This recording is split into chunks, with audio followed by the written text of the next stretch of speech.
This happened to me when I was a kid, 10 to be exact. I grew up in a military family and lived in the Middle East for a significant portion of my life. Because of this, we frequently traveled to different countries because of the low cost and proximity. On this particular vacation, we flew into Cairo, Egypt, the kidnapping capital of the world at that point in time.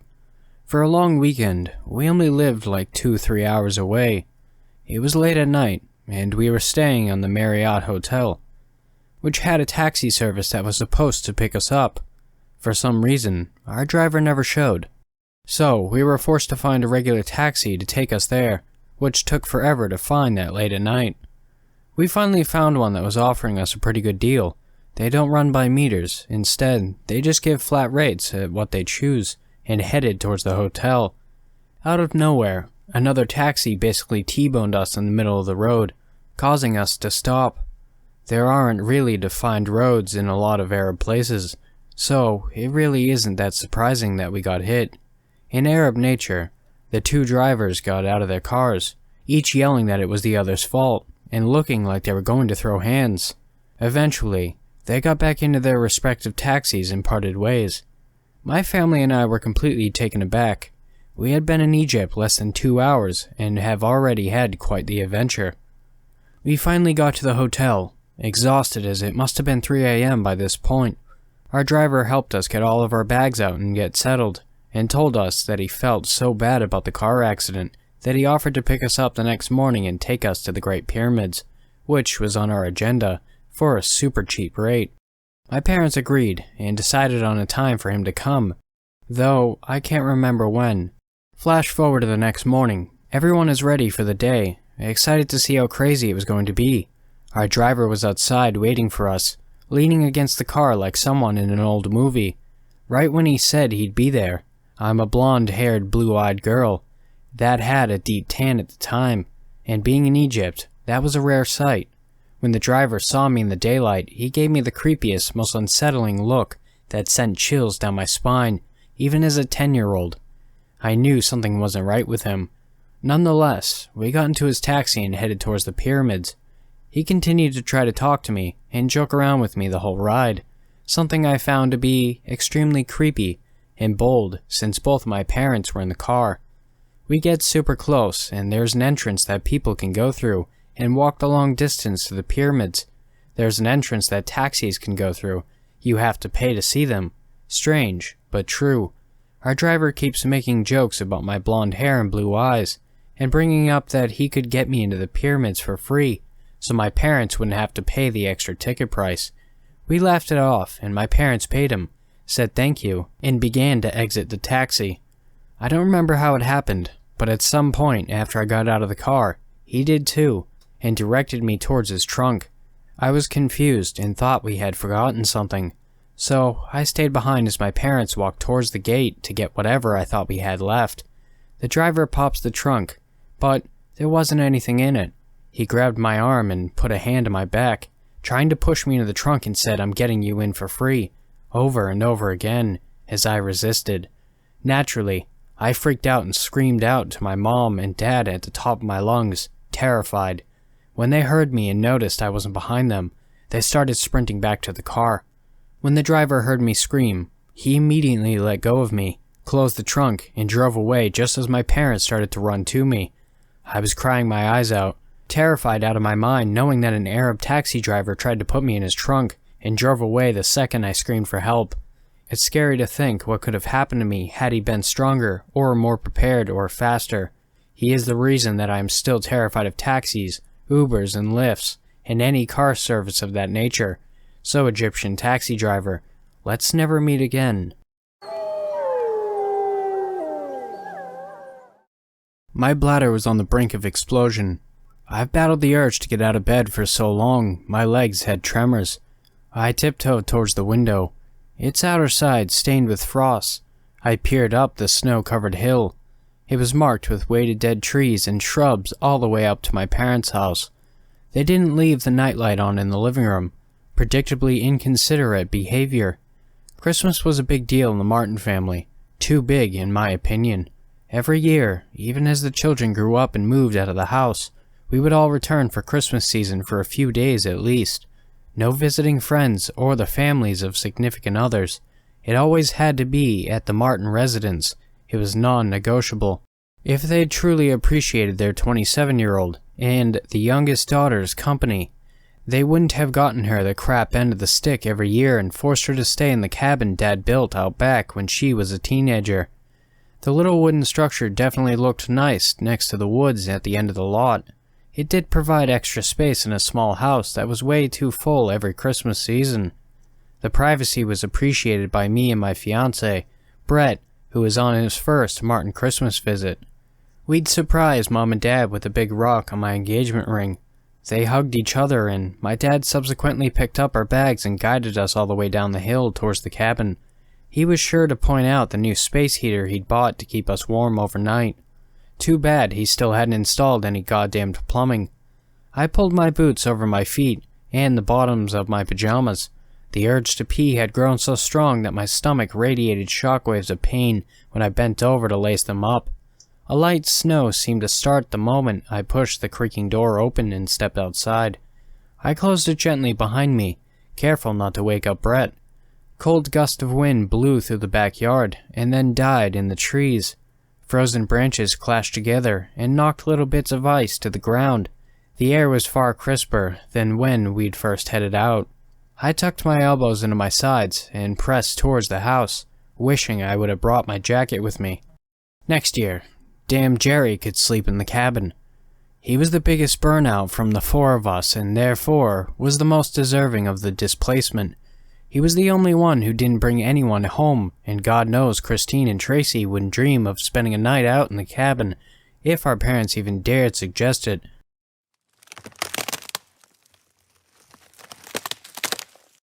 Something had stirred in the trees, something with both weight and size.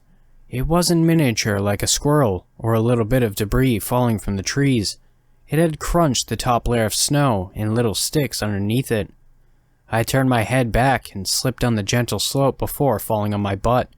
Little shards of ice scraped my hands. I got up, turned back uphill, and quickened my pace to a jog towards until I reached the back door. I was scared. Way too scared. I could tell from how relieved I was when my trembling hands pulled the sliding door open. That's what it all boiled down to. I was resentful about getting stuck out in the cabin because I was scared. It wasn't the principle or the inconvenience. I was afraid of sleeping back there. No way around it. I locked the door and pulled the curtain shut. I reached for the nearest lamp and turned it on, then leaned against the wall next to the door and slowly sat down against it. Surely no one had seen me, but I still felt embarrassed.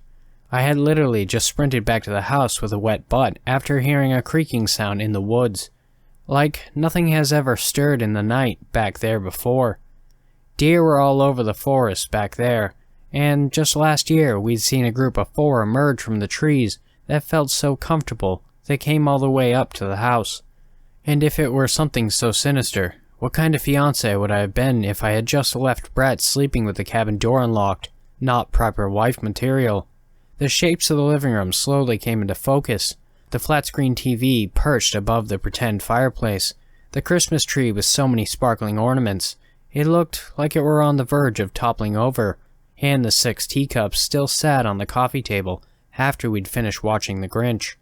I was quickly reminded of the reason I'd been forced out of bed in the first place. I had 30 seconds, tops. I hopped to my feet and started jogging towards the bathroom, flicking on every light switch on the way there. I finally got my sweet relief, then one delight that every person on planet Earth can relate to. My business was done in 15 seconds, and I found myself humming I Won't Be Home for Christmas while I stood above the sink washing my hands. The sound came just as I was about to leave the bathroom. It came from inside the house. I pressed my ear against the door and listened closely. Someone walked from the living room to the kitchen, right where I'd been a minute before. They must have just come in through the back door, which I was sure I'd locked. My initial reaction was to think that Brett had taken the spare key to make the long walk up to the bathroom as well. Not that the notoriously heavy sleeper was one for getting up in the middle of the night. More steps sounded heavy, whoever they were. They still had their boots on. They thudded on the living room carpet and onto the hardwood in the kitchen. It was so disruptive. Too loud for anyone who had their heads about them and knew there were 7 people sleeping upstairs. Brett wouldn't dare do anything like that. Even if he'd known my family for years, he would never be so bold to march around the house late at night, dragging snow everywhere and his boots on. Also, he wasn't that heavy. He was 5'8" and 160 pounds on a big day. Whoever was out there was a larger human being. I turned the lights off inside the bathroom to make it seem that no one was in there without any light pouring out through the cracks in the doorframe. A cold gust of air came and blew over my feet, like a little bit of the night air had gotten inside before the sliding door had been closed. The footsteps circled around inside the kitchen, like someone who was headed round and round the little island counter in the middle. They were clumsy and loud, still with no regard towards anyone sleeping upstairs. Nothing stirred up there. Not a single step or cranky call down to the kitchen. I was paranoid, freaking out over nothing more than someone going down to the kitchen for a glass of water in the middle of the night. Could it have been something so minute that the rest of the family slept soundly, while the scaredy-cat youngest daughter had a breakdown in the bathroom? I lingered in the darkness for what felt like an eternity. The steps finally settled, and the pace slowed to just a couple every once in a while. Appliances and baskets on the kitchen counters were shuffled, and the pantry door opened and closed. No matter how much time I spent waiting, I couldn't convince myself to simply walk out and see who it was. Extra security was needed. I dimmed my phone to minimum brightness and shined it into the cabinet under the sink. I carefully started moving old bottles and expired toiletries around. Eventually, I found an old corroded hammer, its head blued with age, and the handle splintered. It must have been long forgotten in there after some bathroom repair, and I was incredibly grateful to have found it.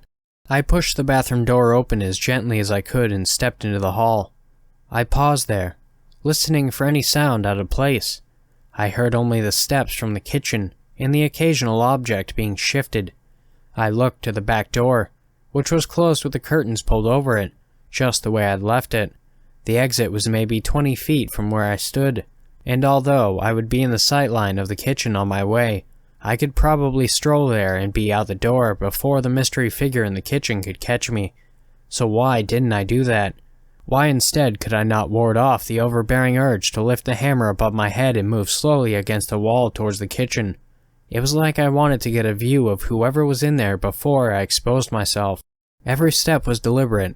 I tried to connect with the flattest parts of the carpet, and stopped right where the wall ended, and the space opened to the kitchen and living room. The bar lights had been turned on, the only ones inside I hadn't flicked on myself. I couldn't hear anything move anymore, almost like whoever was in there had picked up on my presence. Slowly, I moved my face past the wall and saw the person had their head in the fridge. Food products of all sorts had been taken out and neatly placed on the island counter behind them. They were dressed in all black, leather boots, snow pants, and a hoodie. The body type looked familiar, but I couldn't quite put my finger on it. Not that it was an easy thing to do with someone hunched over and their back to you. My next step landed on the hard wood which groaned beneath my feet. The person's head perked up the moment the sound filled the room. I brought my hammer way over my head like I was expecting them to rush me. I was ready to strike if needed. I'd been pushed far enough. Violence was not out of the question. They hardly moved.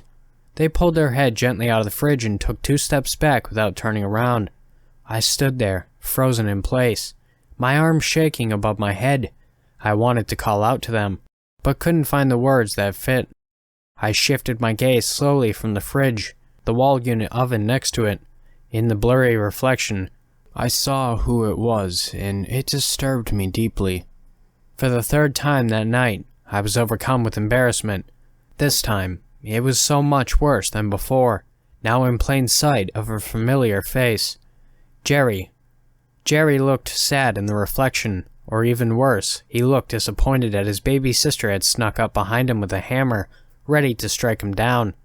My head spun thinking of all the different ways Jerry could break the news to the family around breakfast the next morning. So much power to humiliate me, and God knows he'd done it before. I tossed the hammer to the carpet and marched towards my boots. I slipped them on without tying them up and headed out the door. I didn't turn around until I was safely back inside the cabin with the door locked behind me. From out of the window, I saw Jerry standing there at the back door. He didn't look for long before pulling the curtains over. I lay down in bed and pulled the covers over my head. Of course, it had to have been Jerry who was poking around in the fridge. He was probably out with his stupid friends and was drunk and high, walloping around the house with the late-night munchies. Maybe he even thought that coming in through the back door would cancel out the noise he made. I pulled more of the covers off to my side, and Brett groaned weakly in protest. I didn't care. I wrapped myself over in them until I had a giant cocoon around me. Sleep came surprisingly easy, given all the terror. I would have preferred to stay up, mulling it over a little longer. That way the morning wouldn't have come so soon. I woke up to the pale light of a winter day. I felt refreshed, like I had slept longer than I usually am able to. Normally, Dad would wake me up by knocking on the door and tell us breakfast was ready. That was our alarm during Christmas season. I cracked my back on either side and sat up, my hands supporting me on my lopsided coil mattress. Brett still slept like a rock. He faced the far wall with his head hanging over the edge and totally out of the blankets I'd stolen from him. I pushed his shoulder to wake him up and he didn't move. I leaned over to whisper in his ear, and that was the moment the whole morning became a blur of different memories I had to piece back together in the weeks that followed. I remember seeing his face, or at least the place where it used to be. All the skin had been severed off with surgeon-like precision in an oval that rounded from his hairline to his chin. As far as I could see, no other part of his body had been harmed.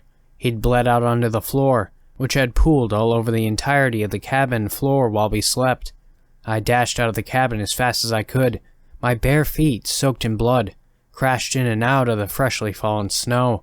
I screamed for help over and over, went back inside and was reduced to tears when no one answered. I climbed the spiral staircase slowly, gripping the banister and praying that my worst fears wouldn't be reality. All 7 people, my parents, my 2 older sisters and their husbands, and even Jerry, were all left in their beds the same way Brett had been. Their faces were neatly removed from their heads and their bodies left untouched to bleed out all over the room. All of the work completed with the same perfection, no sign of a struggle anywhere. My whole world crashed down around me. Everything inside me felt like it was going to explode. I had so many questions, starting with who the hell would do something like this, and how in the hell was I still alive? I ran outside, thinking that perhaps I could find a neighbor on the street, or flag down a car passing by. I didn't make it past the front stoop. 7 familiar faces had been left out on the little mound in the snow, and positioned so their unified shape could be seen from where I stood. Blood colored the snow behind them. They'd been stretched or cut where needed so they could be laid out neatly into one smiling face that looked back at me. Jerry had been pulled and bent like a banana to make the smile. Mom's brows and the skin around them made 2 little slits for the eyes. The rest of her and everyone else's faces were placed neatly into one big circle around them. I begged and pleaded with police to not return to the property to trace my steps and recount what happened, but they insisted I walk them through with the mind still fresh, so I could properly recount the events. The next day, we walked around the roped-off property, retracing my steps and explaining my thoughts and decisions. We discovered that we weren't the first to follow my trail. Someone had already done it on the night of the violent crimes against my family. Narrow boot marks were left in the snow off to the side of nearly on the path I'd taken in and out of the house. It looked like they'd stopped in the cabin before heading back up while I was in the bathroom. The hammer I'd wielded was found outside the cabin door. A little etching was left in the wood in amazingly perfect text. Nice seeing you in the kitchen. Sorry we didn't get to chat, but hope you enjoyed my parting gift. Wear you sometime real soon, JD.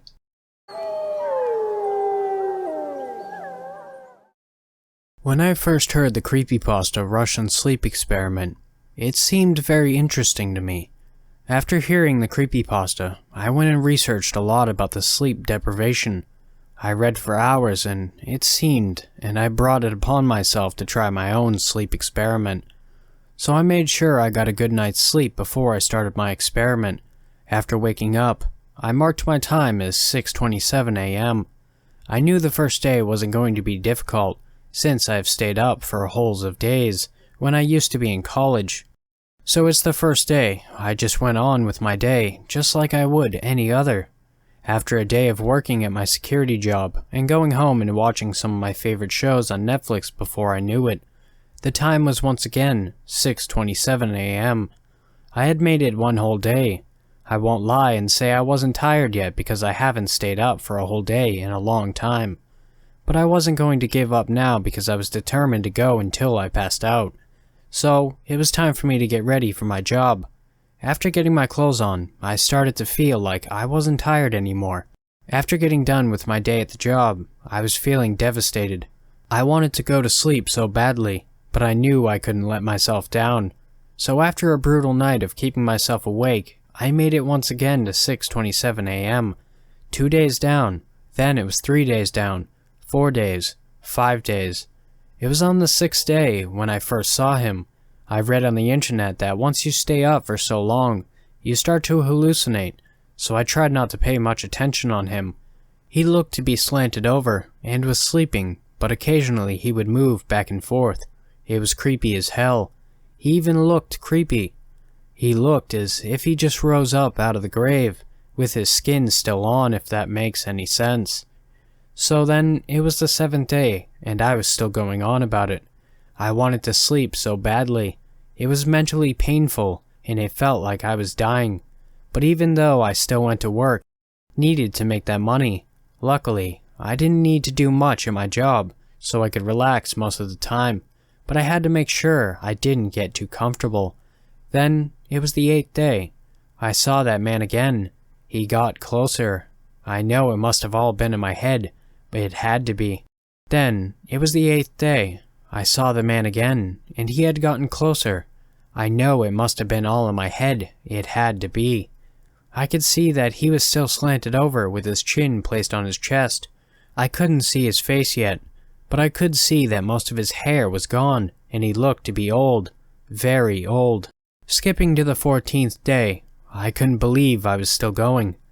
I could barely hold my eyes open, but I had my goal set. I was going to stay awake for a whole month. I saw the man again. Every time I saw him, he gets closer and closer. It seemed like the next time I see him, he would only be a couple of feet away from me. He still looked the same, with his head still slanted down and his tight skin over his body. There was no fat on his body, only skin. How is he still alive?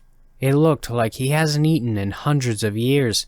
And there he was on the 17th day, right there in front of me just a few feet away.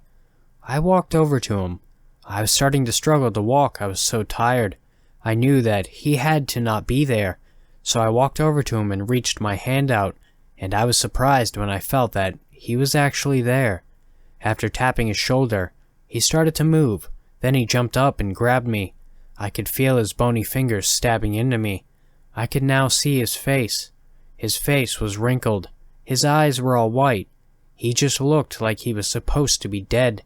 After he grabbed me, he struggled to speak, but once he finally got his words out, he screamed, "You must sleep."